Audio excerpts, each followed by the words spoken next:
Well, this particular part of the real estate sector, sort of senior living, retirement living, is very hot at the moment in the sense that there's a lot of appetite for investment. And being able to engage leaders in the industry in debate around what the challenges are is a really key part of unlocking it.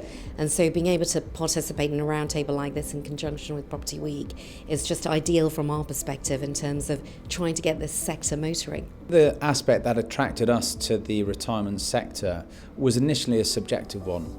Everything that we've developed historically, we've been very passionate about, and we look at it whether or not it was our student. Would we have wanted to live there as a student? For our multifamily, would we want to live there now or in the future?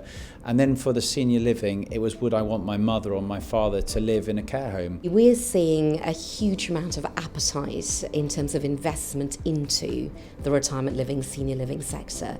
And that investment appetite is coming from all over the place in the sense that you've got investment banks like Goldman Sachs who've set up their own platform like Riverstone. You've got insurers like L&G who've set up Inspired Villages. And so there is definitely appetite there, and it's easy to see why the demographics stand behind it. I think everybody's done students and they've done millennials. We're the perennials, are like millennials, but with a load of money. There's also no provision in this sector, so I think they sort of look around and go, oh, there's this huge unmet need, someone's got to fill it, let's go to it. It'll be really interesting to see how this part of the sector evolves. It'll be interesting to see whether we follow in the same footsteps of the US and Australia, New Zealand, or whether actually we end up doing a little bit of a hybrid in our own thing where we give people choice.